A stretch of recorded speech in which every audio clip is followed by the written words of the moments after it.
Hello and welcome to today's edition of News Across Nigeria. I'm Olumide Macaulay. Coming up on the program, President Muhammadu Buhari receives Dapchi girls at the State House in Abuja.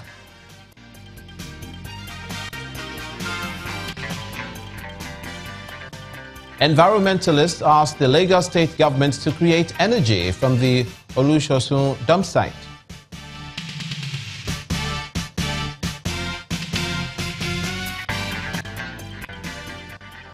And the Inspector General of Police establishes a special training school for EID detection in Maiduguri, the Borno state capital.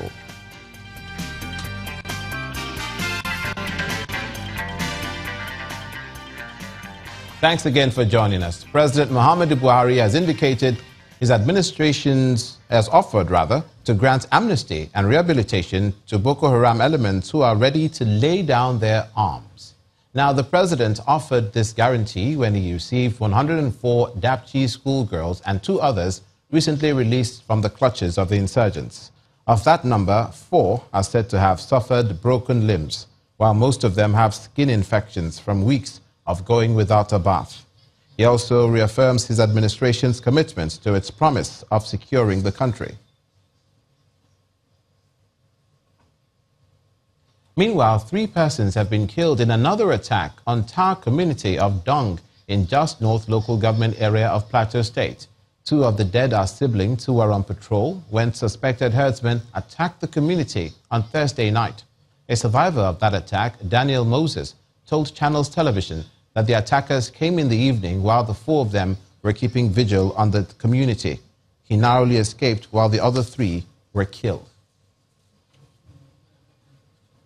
While efforts to secure the northeastern region of the country continues to gain momentum, the Nigerian police is setting up a special explosives ordnance device training school in Borno State.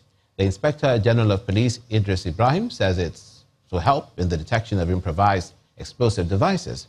Meanwhile, 3,000 new intakes of the Youth Empowerment Scheme in Nasarawa State have completed the basic training of the Nigerian Security and Civil Defense Corps mandated by the state government. Governor Tanko Almakura warns on the importance of a government to adequately secure the lives and property of its citizens. Authorities in Nigeria continue their efforts to tighten security in red zones in the northeastern region to end the incessant attacks. Some of the measures include the establishment of a special explosives ordnance device training school to help in the identification of improvised explosive devices and the deployment of sniffer and guard dogs to the University of Maiduguri and Muna Garage. We have what we call the TIB. This is investigating unit.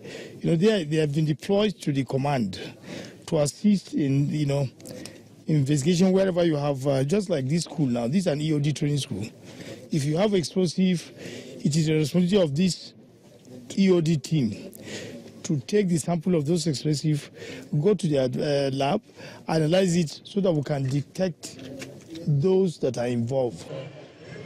In the meantime, 3,000 new intakes of the Youth Empowerment Scheme in Nasarawa State, as well as 2,000 members of the Vigilante Group of Nigeria, have completed the basic training by the Nigerian Security and Civil Defense Corps, mandated by the state government.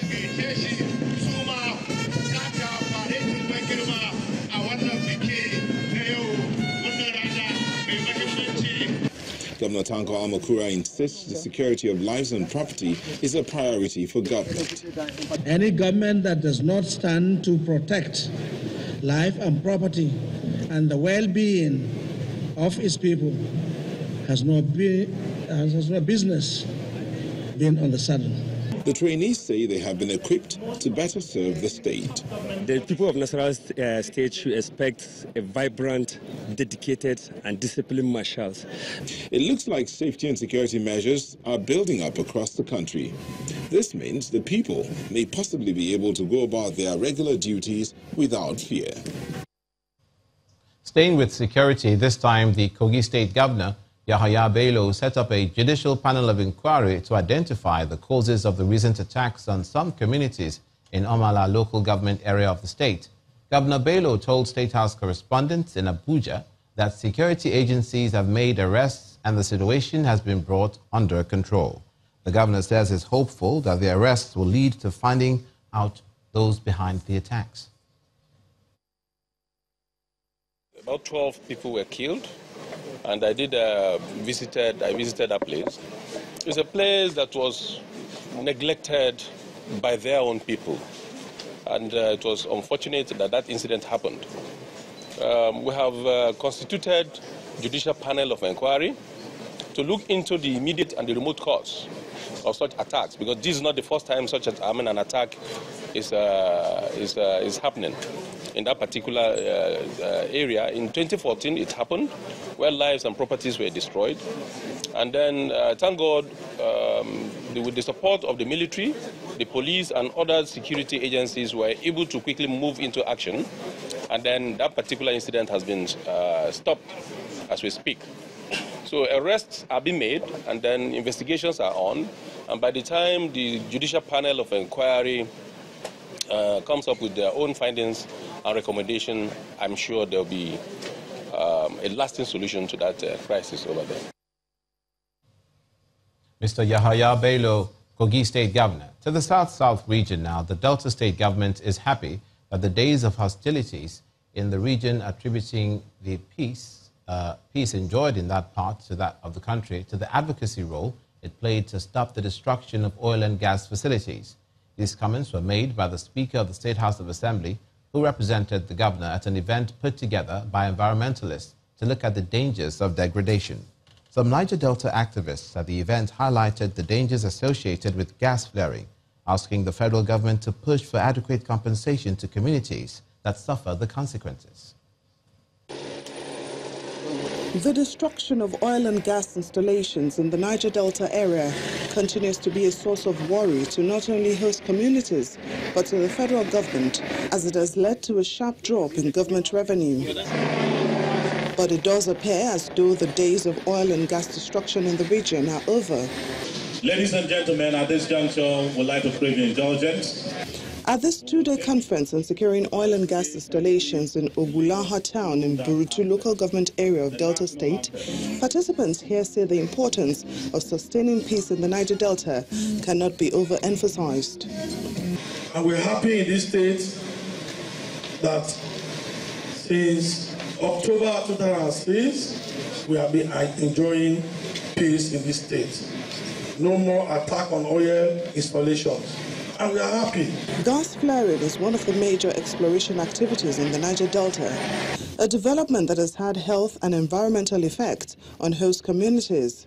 Activists in the region say they deserve compensation. The host communities, oil and gas, have been on this battle to see that all the money is collected and they know where it is.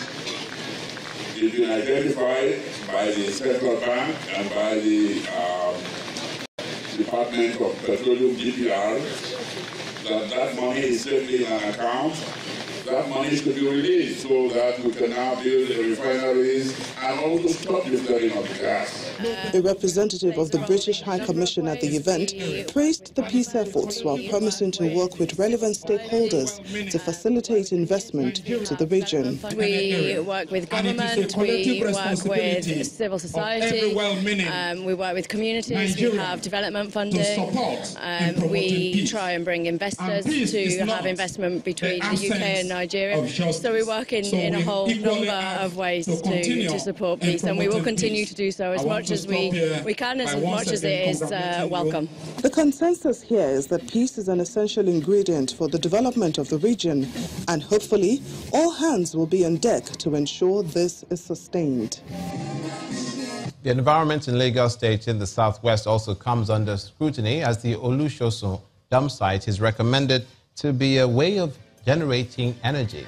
Stay with us.